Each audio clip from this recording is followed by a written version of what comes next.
Racism in Dubai, it's real. It is real. And I'm gonna tell you why I say that. My shawty, my somebody, my bestie, my shamari. Hey beautiful people, welcome back to my channel. If you're new here, hey, hi, hello, my name is Lee. Nice to meet you. I hope you stick around. Some of you may know I'm based in UAE, Dubai. I made another YouTube video back in December when I told you guys that I finally quit my job to do content creation full time, which was part of the plan, yeah, but I'm currently looking for a job. I thought, why don't I share my experience as I'm going through it? Because initially my plan was I wanted to talk about my job hunt experience after I have found a job already, but I just could not stick to the original plan because I feel like it's way better to express yourself when you're in the moment. What do you mean? What do you mean? What do you mean? How we got here. In December, I went to my home country.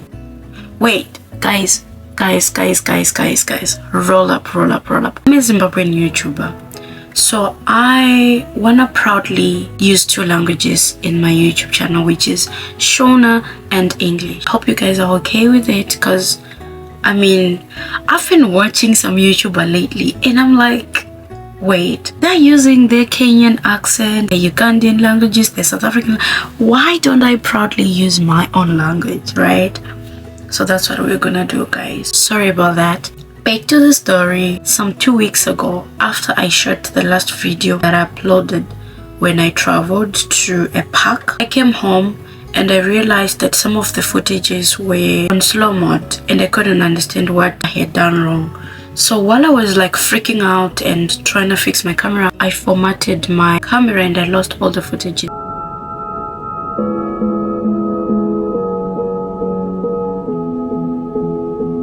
I thought I was gonna do a mixture of Zimbabwean content and current content, but I don't think that's gonna happen. I still have some few clips in my phone. Just gonna make a compilation of all the footages in my phone and make it a Zimbabwean trip in one video and be done with that.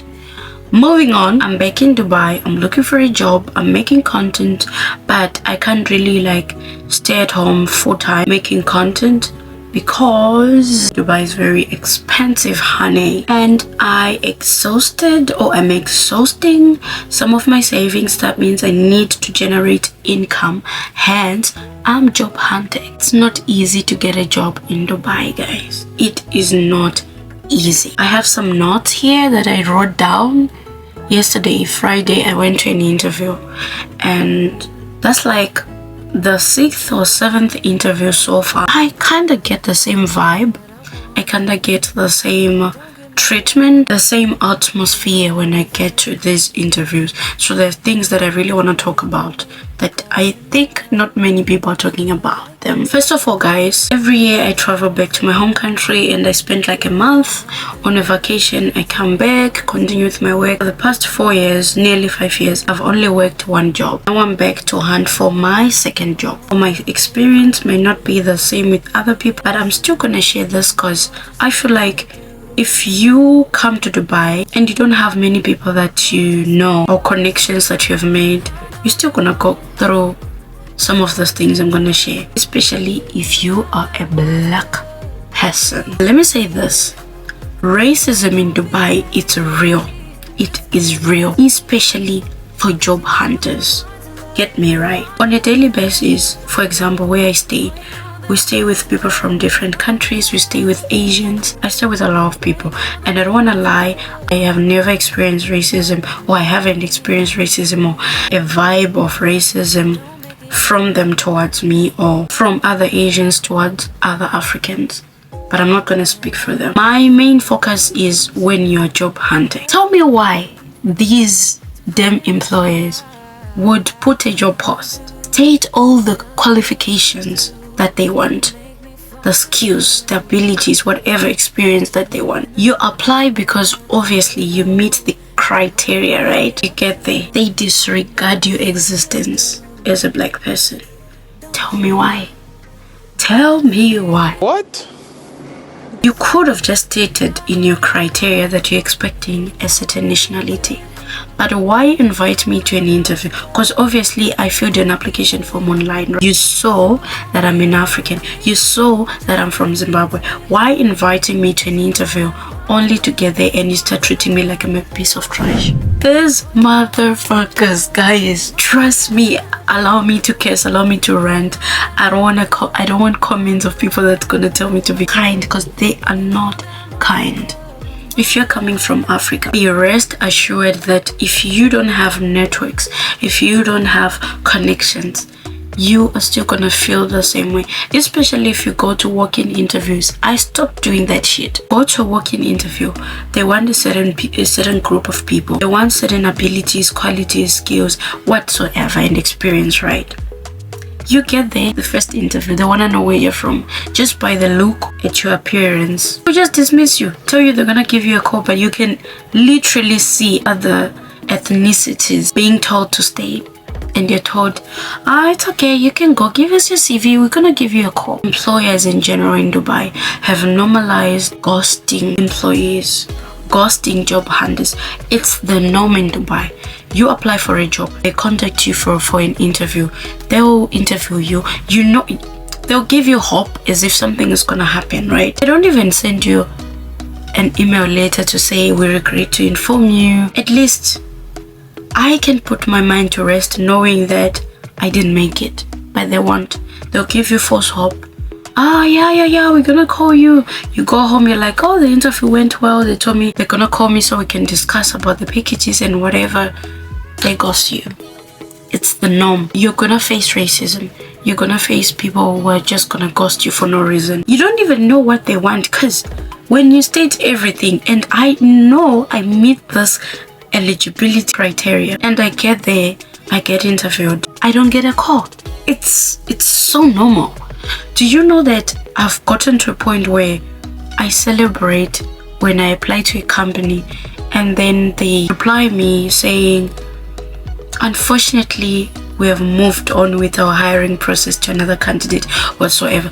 I celebrate because I'm like, oh my gosh, they saw my CV, they saw my resume. Maybe they didn't like something about it. It's still fine, but the fact that they took some time to tell me I did not meet whatever criteria, or they're moving on with someone else, I'm celebrating.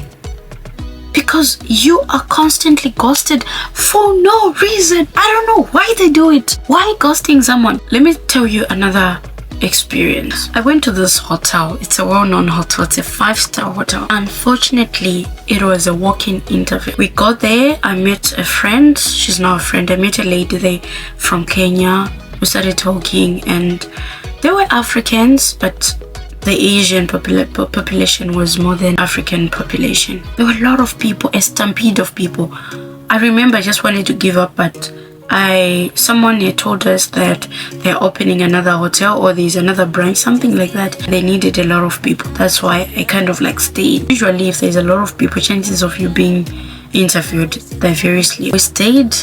I remember my number was 382, just to show you that there were a lot of people. The lady I was with, she was 381, I think, because I was just one number behind or ahead of her, something like that. We got inside, we made a circle. One guy who happens to be a chef now come at the center of the circle, and all he does is, okay, tell me about yourself, your experience, and which role you're applying for, because obviously there were a couple of different roles that everybody was applying for.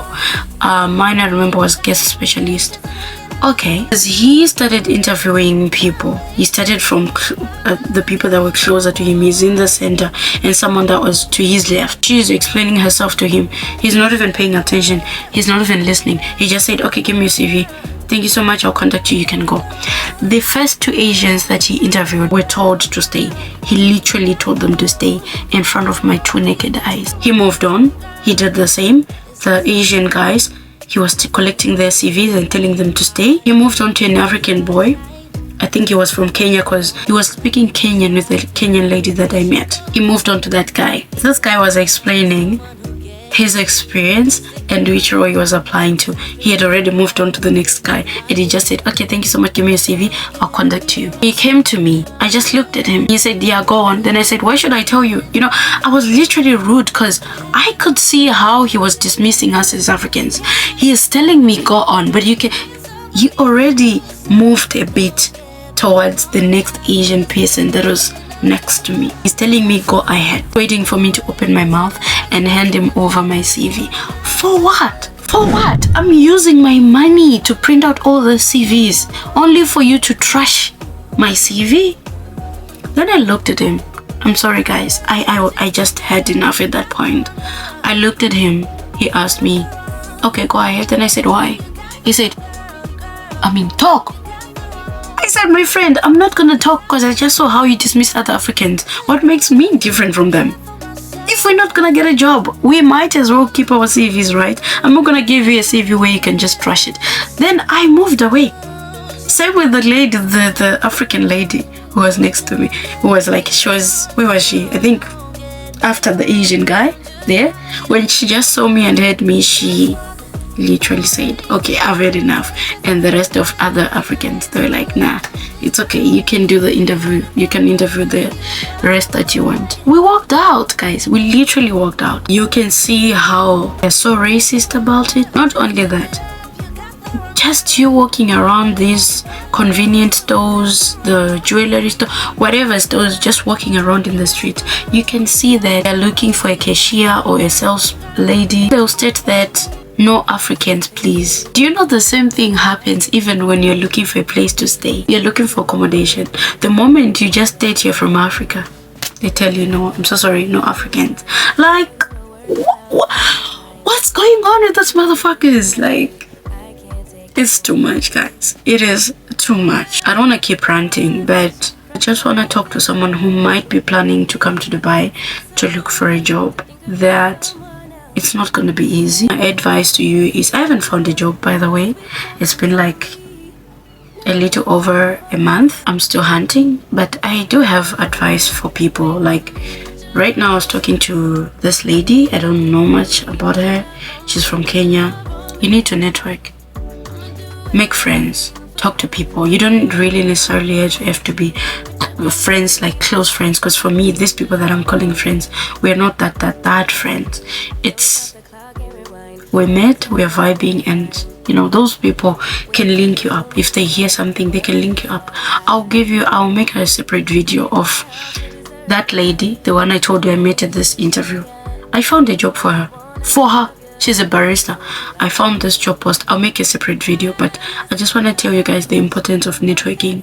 I'll make a separate video on that because this one will be super long and your girl doesn't like editing, you know what I mean?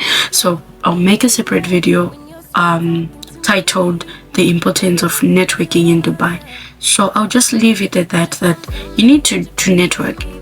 When I say network, it's a fancy word, but it doesn't have to be fancy. If you have so much money to waste on going to work in an interview, it could work to your advantage in a sense that you know the chances of being hired. Let's not talk about being hired. The chances of being interviewed are very slim. Then the chances of being hired are slimmer. But you can make friends.